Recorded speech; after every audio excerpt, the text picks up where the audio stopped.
Have you ever felt it? That quiet, unsettling whisper in the dark. The feeling that your life is a series of unconnected and sometimes painful events, that the dreams you once held so dear have been swallowed by a pit of disappointment, a prison of circumstance, or the silence of waiting. If so, you are not alone. In fact, you are in the company of one of the most compelling figures in human history. The story of Joseph, spanning 13 chapters in the book of Genesis, is far more than an ancient epic. It is a living, breathing blueprint, a masterclass in the ways of God. Over the next 45 minutes, we will embark on a journey into the heart of what we will call the Joseph principle. This is the profound truth that God is orchestrating a long-term plan of redemptive purpose through your short-term circumstances, and your primary role is to be a faithful steward right where you are. This isn't just about surviving your story. It's about understanding it and discovering how God uses every thread of it in the dark ones to weave a tapestry of incredible purpose. Our story begins not in a palace, but in a tent, within a deeply fractured family. Joseph is the favored son of his father, Jacob, a man himself familiar with struggle and God's promises. Jacob's open favoritism, symbolized by the infamous ornate robe, wasn't just a parent's misstep.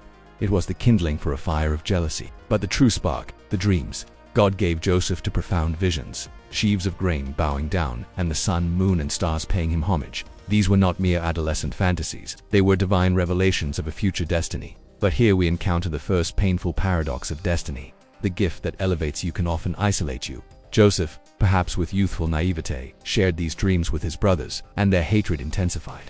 The very promise that was meant to be a source of hope became the source of his deepest trial. We must pause here. How many of us have felt this? A God-given idea, a talent, a calling that is met not with celebration but with skepticism or even hostility from those closest to us.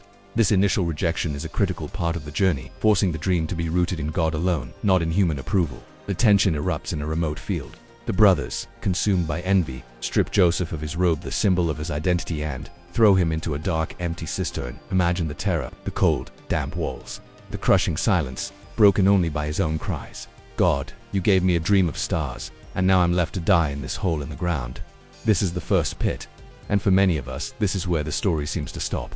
The chasm between the promise and our reality feels too wide, but the pit is never the end of the story. It is only the first brutal lesson in God's unconventional training program. Let's linger here for a moment, in the darkness of the pit, because this is a feeling we all know intimately, the silence of God. When the bottom falls out, when the betrayal is fresh, the most agonizing question is, where is he? The Bible doesn't record a voice from heaven comforting Joseph in the cistern. There is no angelic rescue. There is only the sound of his brothers bargaining above, deciding his fate. This is a profound theological truth. God's presence does not always mean the absence of pain. In fact, his silence can be one of his most powerful tools. It forces us to move from a faith based on external signs and comforts to a faith rooted in his unchanging character. We learn to trust the promise giver, even when the promise itself seems dead. Joseph was learning in the most brutal way that his identity was not in his father's robe, nor in his dreams, but in the God of his fathers, the God of Abraham, Isaac, and Jacob, who is faithful even when he is silent. Sold to Midianite traders for 20 shekels of silver, Joseph is taken to Egypt, a land of immense power, foreign gods, and a culture utterly alien to him. The favored son is now a piece of property. The dreamer is now a slave. This was a demotion of catastrophic proportions. Yet, the author of Genesis introduces a refrain that will become the heartbeat of this entire story. Asterisk, asterisk, the Lord was with Joseph. Asterisk, asterisk, notice it doesn't say, the Lord rescued Joseph from slavery. It says he was with him in it. Joseph is purchased by Potiphar, captain of Pharaoh's guard, a man at the pinnacle of Egyptian power. And here we see phase 1 of the Joseph principle, excellence in obscurity. Joseph had a choice. He could have succumbed to bitterness. He could have done the bare minimum, nursing his wounds. But instead, he served with such profound integrity and wisdom that Potiphar couldn't help but notice. The text says Potiphar saw that the Lord caused all that he did to succeed in his hands. This is stewardship in its purest form.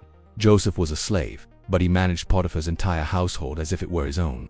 He was learning to administrate resources, lead people, and navigate a complex, powerful system. He was being trained for leadership, not in a palace, but in a master's house.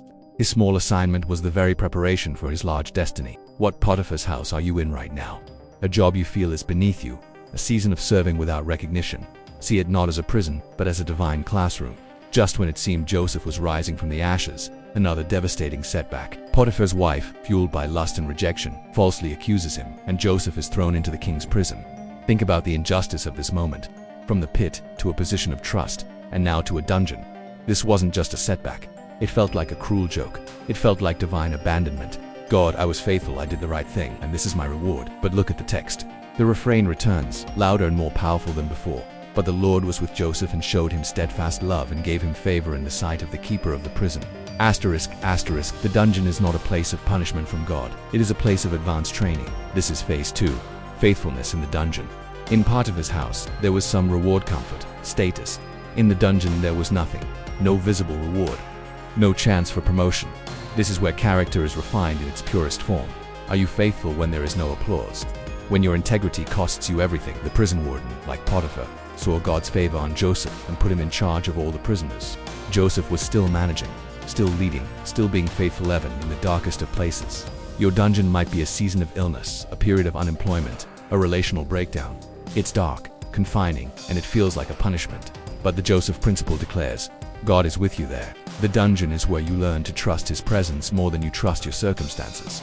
The plot thickens when Pharaoh's chief cupbearer and baker are thrown into the same prison. They have dreams, and Joseph, with the God-given gift he had as a youth, interprets them.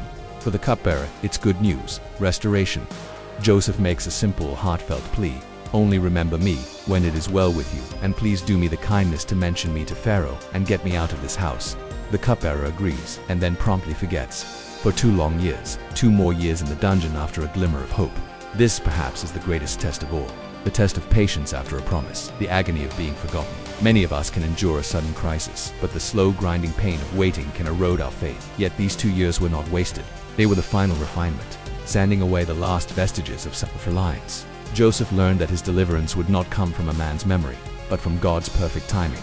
Then, the moment arrives. Pharaoh has a dream that terrifies him, and no one in his court can interpret it. Now the cupbearer remembers. Joseph is brought from the dungeon, but notice the transformation. The eager, perhaps slightly arrogant boy is gone. Before the most powerful man on earth, a man who could end his life with a word, Joseph is humble and clear, it is not in me. God will give Pharaoh a favorable answer. His identity is no longer in his gift, but in his God. He interprets the dreams, 7 years of unprecedented abundance followed by 7 years of devastating famine. But Joseph doesn't stop there. This is the culmination of his training. He presents a full, detailed administrative plan. He moves from being a mere interpreter to a strategic executive. Now therefore let Pharaoh select a discerning and wise man, and set him over the land of Egypt, and let them gather all the food of these good years that are coming and store up grain. This will be a reserve for the land against the 7 years of famine.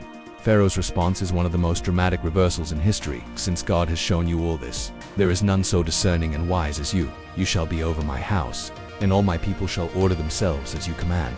Only as regards the throne will I be greater than you. Asterisk, asterisk, in a single moment, the slave, the prisoner, becomes the prime minister of the most powerful nation on earth. This is the Joseph principle in its fullness. Your faithful stewardship in obscurity and adversity is what qualifies you for authority and influence. The story reaches its breathtaking climax when the brothers who betrayed him come bowing for grain, fulfilling the childhood dreams. The moment of ultimate revenge becomes the moment of profound reconciliation. Joseph speaks the words that sum up the Joseph principle. As for you, you meant evil against me, but God meant it for good, to bring it about that many people should be kept alive, as they are today. He saw the redemptive arc. His personal pain was the very instrument God used for global salvation. So, what does this mean for you? Your pit of financial struggle, your Potiphar's house of a mundane job, your prison of a difficult relationship, these are not mistakes. They are the chapters God is using to prepare you. The Joseph principle calls you to trust the weaver, not the thread. Focus on God's faithful character, not the confusing circumstances. Excel where you are.